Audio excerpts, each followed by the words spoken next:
Hello everyone, आज की ये क्लास हमारे 2024 वाले सीरीज़ की सेकंड क्लास है। मतलब इसके पहले हमने पहली क्लास को करा रखा है जिसमें हम लोग 20 भी आई ऑब्जेक्टिव क्वेश्चन को किए थे। यदि पहले वाला वीडियो नहीं देखे हैं तो जाके ज़रूर देख लीजिएगा, आपका ऑब्जेक्टिव क्लियर होता चलेगा, ठीक है।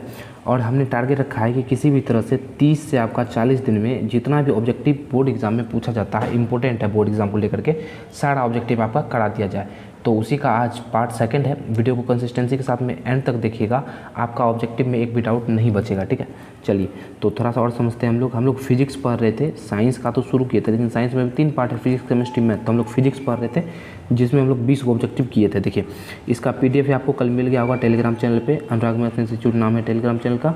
और डिस्क्रिप्शन बॉक्स में भी आप लोग देख ही लिए होंगे, डिस्क्रिप्शन बॉक्स में भी हम डालवा दिए थे PDF को, ठीक है।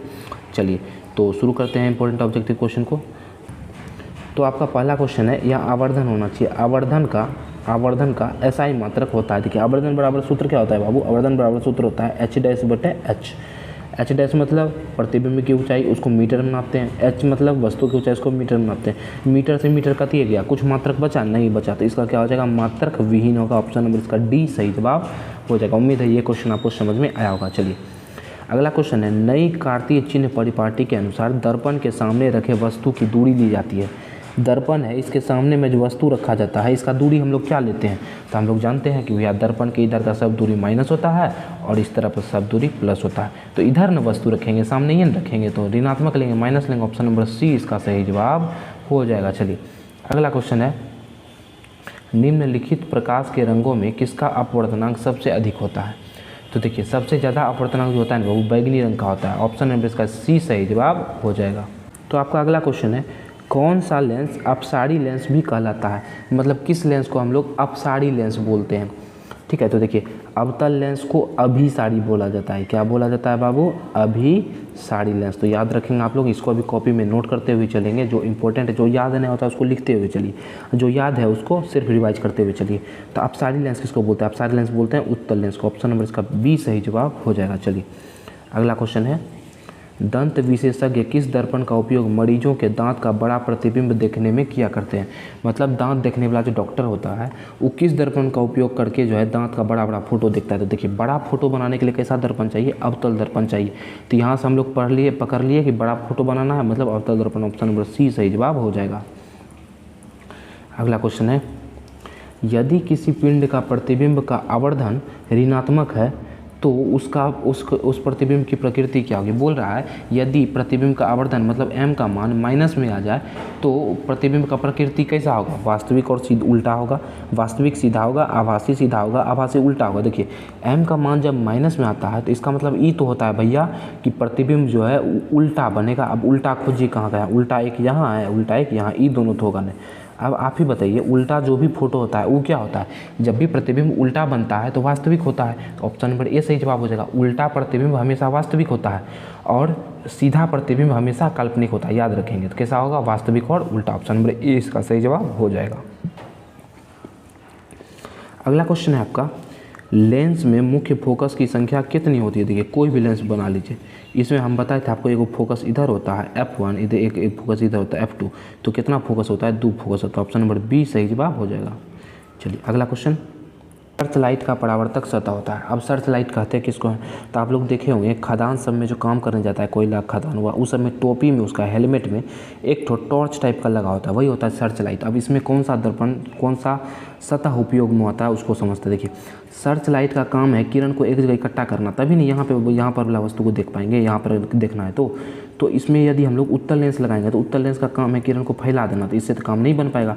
तो इसीलिए हम लोग अवतल दर्पण लगाते हैं, ठीक है। ऑप्शन नंबर B इसका सही जवाब हो जाएगा। चलिए अगला क्वेश्चन है, बहुत ही आसान क्वेश्चन है। आप जब 10th का बुक खोलेंगे तो पहला लाइन में यही दिखा होगा, प्रकाश की किरणें गमन करती है। अब प्रकाश का जो किरण है वो कैसे चलता है यही आपको बताना है। क्या सिर्फ सीधी रेखा में चलता है, या फिर टेढ़ा मेढ़ा चलता है, या फिर कोनों दिशा में चला जाएगा, या फिर इनमें से कोई नहीं? देखिए प्रकाश जो चलती है हमेशा वो सीधी रेखा में चलती है। तो ऑप्शन नंबर A इसका सही जवाब हो जाएगा। चलिए अगला क्वेश्चन है, परावर्तन के नियम से निर्धारित होता है। अब परावर्तन का नियम क्या बताता है, बस यही समझ लीजिए, ठीक है। अब परावर्तन का नियम क्या है? आपतन कोण बराबर परावर्तन कोण।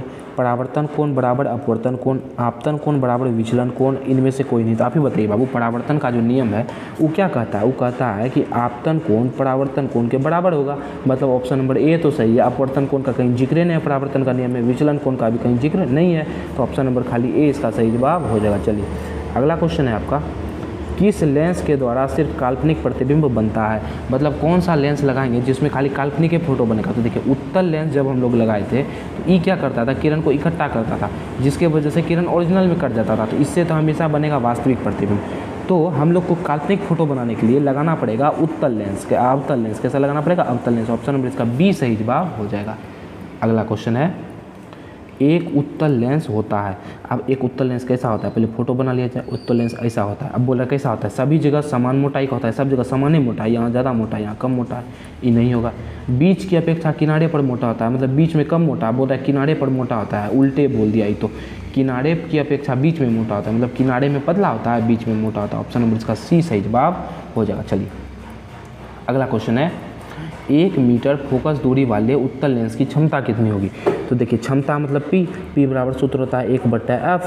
अब f आपको दिया हुआ है, मीटरे में दिया हुआ है 1 मीटर, तो 1/1 मीटर। अब उत्तल लेंस है बाबू, उत्तल लेंस का फोकस दूरी हम लोग क्या चीज़ में नापते हैं? पॉजिटिव लेते हैं ना, प्लस में नापते हैं, प्लस पॉजिटिव होता है, तो ये क्या होगा प्लस का 1 डायोप्टर, तो ये माइनस में है, ये तो होगा नहीं, 2 शब्द होगा ना। ऑप्शन नंबर इसका ए सही जवाब हो जाएगा। चलिए अगला क्वेश्चन है, निर्गत किरण एवं अभिलंब के बीच के कोण को क्या बोलते हैं? अब देखिए निर्गत किरण जो होता है, जब हम आपको बताए थे कोई भी कांच का पट्टी से प्रकाश का अपवर्तन होता है तो ऐसे करके निकलती है, तो निर्गत किरण और अभिलंब, ये वाला किरण और अभिलंब इसके बीच में जो कोण बनता है उसको हम लोग क्या बोलते हैं? उसको बोलते हैं निर्गत कोण। परावर्तन कोण किसको बोलते हैं? परावर्तित किरण अभिलंब के बीच का कोण को। आपतन कोण आपतित किरण अभिलंब के बीच के कोण को। और निर्गत किरण और अभिलंब के बीच के कोण को निर्गत कोण बोलते हैं। ऑप्शन नंबर सी सही जवाब हो जाएगा। चलिए अगला क्वेश्चन है, किस दर्पण से वस्तु का बड़ा प्रतिबिंब बनता है? कौन सा दर्पण लगाएंगे जो कोई भी छोटा वस्तु का बड़ा फोटो बनेगा? तो समतल दर्पण में तो बराबरे बनता है, उत्तल दर्पण में छोटा बन जाता है, तभी तो साइड मिरर के रूप में प्रयोग करते हैं। तो ऑप्शन नंबर बी इसका सही जवाब हो जाएगा, अवतल दर्पण। अवतल दर्पण में छोटा वस्तु का बड़ा फोटो बनता है। चलिए अगला क्वेश्चन, निम्नलिखित में किसका अपवर्तनांक सबसे कम होता है? सबसे कम अपवर्तनांक किसका होता है? पानी का, तारपीन के तेल का, केरोसिन के तेल का, बेंजीन का। तो देखिए सबसे कम अपवर्तनांक का यदि बात करें तो पानी का अपवर्तनांक सबसे कम होता है, ठीक है। मतलब जिसका अपवर्तनांक जितना कम होगा उसमें प्रकाश का रोशनी उतना तेज चलेगा, तो पानी का सबसे कम होता है इन चारों में से। अगला क्वेश्चन है, समतल दर्पण की फोकस दूरी का मान होता है। देखिए समतल दर्पण ऐसा है, इसका फोकस दूरी कहाँ होता है? अनंत पे होता है। याद रखेंगे कहाँ होता है? अनंत पे। ऑप्शन नंबर ए इसका सही जवाब हो जाएगा। चलिए अगला क्वेश्चन है, निर्देशांक चिन्ह परिपाटी में सभी दूरी मापी जाती है। चिन्ह परिपाटी तो आप लोग पढ़े होंगे। चिन्ह परिपाटी में क्या होता है? जितना भी दूरी मापा जाता है सब कहाँ से मापते हैं? फोकस से नापते हैं? नहीं भैया, ध्रुव से नापा जाता है। जितना भी दूरी नापते हैं हम लोग, दर्पण का बीच बिंदु होता है जिसको हम लोग ध्रुव बोलते हैं, वहाँ से नापते हैं चिन्ह परिपाटी में सब दूरी, ठीक है। चलिए अगला क्वेश्चन है, प्रिज्म में कुल कितने सतह होते हैं? देखिए प्रिज्म में कै गो सतह होता है? एक 2 त्रिभुज वाला सतह होता है, 2 त्रिभुज वाला सतह होता है, और फिर 3 चतुर्भुज वाला सतह होता है। आयत वाला 3 होता है और त्रिभुज 2, मतलब टोटल 5 सतह से मिलकर के बना होता है। ऑप्शन नंबर सी सही जवाब हो जाएगा। आज का लास्ट क्वेश्चन है, पानी में रखा हुआ सिक्का उठा क्यों प्रतीत होता है? मतलब एक गिलास ले लिया, उसमें कोई सिक्का डाल दिया, उसमें पानी डाल दिए, तो सिक्का क्या होगा? उठा हुआ कुछ प्रतीत होगा। ऐसा क्या होता है? प्रकाश के परावर्तन के कारण। इसमें तो परावर्तन हो ही नहीं रहा है, तो ये तो होगा नहीं। प्रकाश के अपवर्तन के कारण, हाँ भैया अपवर्तन के कारण ऐसा होता है, ना ही वर्ण विक्षेपण के कारण, ना ही प्रकीर्णन के कारण। तो ऐसा किसके कारण हो रहा है? प्रकाश के अपवर्तन के कारण हो रहा है। ऑप्शन नंबर बी सही जवाब हो जाएगा। तो आज का वीडियो आपको कैसा लगा कमेंट करके ज़रूर बताएंगे, और इसका पीडीएफ जाके आप लोग हमारे टेलीग्राम चैनल से डाउनलोड कर लेंगे। हम आपको बताते ऐसा आपका 30 से 35 वीडियो आएगा जिसमें आपका टोटल ऑब्जेक्टिव खत्म हो जाएगा। आप जो पढ़ रहे हैं उसको पढ़ते रहिए और साथ ही साथ हमारा ऑब्जेक्टिव वाला वीडियो देखते रहिए, ठीक है। आपको बहुत ज़्यादा बेनिफिट होगा एग्जाम के समय में, आप विश्वास कीजिए। अभी आप लोग ऑब्जेक्टिव निपटा देंगे, अब बाद में सिर्फ सब्जेक्टिव पढ़ेंगे तो कहानी खल्लास है, ठीक है। सब्जेक्टिव याद नहीं होता, उसको याद करने के लिए ज़्यादा समय चाहिए। लास्ट समय में निश्चिंत हो जाएंगे ऑब्जेक्टिव से, आराम से सब्जेक्टिव को पढ़ेंगे। थोड़ा हमारा सब्जेक्टिव भी पढ़ते चलिए, उसका भी सब्जेक्टिव का वीडियो आएगा। ऑब्जेक्टिव एक बार कंप्लीट तो होने दीजिए। तो इसका पीडीएफ आप लोग जमा करेंगे, इकट्ठा करेंगे, और एग्ज़ाम समय में भी काम आएगा। तो अभी हम लोग फिजिक्स कर रहे हैं, आपका आने वाला 3 से 4 दिन में आपका फिजिक्स जो है बहुत अच्छी तरह से कंप्लीट हो जाएगा। मतलब फिजिक्स का जितना भी ऑब्जेक्टिव क्वेश्चन है सारा कुछ कंप्लीट हो जाएगा। इसके बाद हम लोग केमिस्ट्री पे चलेंगे, फिर बायोलॉजी पे। मतलब शुरू में आपका साइंस को बहुत अच्छी तरह से निपटा दिया जाएगा। इसका PDF आप लोग टेलीग्राम से डाउनलोड कर सकते हैं या फिर डिस्क्रिप्शन बॉक्स से भी डाउनलोड कर सकते हैं। अगर आपको वीडियो अच्छा लगा है तो वीडियो को लाइक कर देंगे, चैनल को सब्सक्राइब कर देंगे, ज़्यादा से ज़्यादा बच्चे को जोड़ने का प्रयास करेंगे हमारे चैनल से। प्यारा प्यारा कमेंट भी कर ही देंगे कि आपको वीडियो कैसा लगा और आगे किस टॉपिक पे वीडियो चाहिए। पिछले वीडियो में हमने पूछा था कि आगे आपको किस सब्जेक्ट का ऑब्जेक्टिव चाहिए, आपने कमेंट नहीं किया, तो इस बार कमेंट जरूर करके बताइएगा आपको किस सब्जेक्ट का ऑब्जेक्टिव अभी चाहिए। ठीक है, तो मिलेंगे आपसे अगले वीडियो में इसी के पार्ट 3 में। तब तक हंसते रहिए, मुस्कुराते रहिए, प्यार से रहिए। जय हिंद, जय भारत।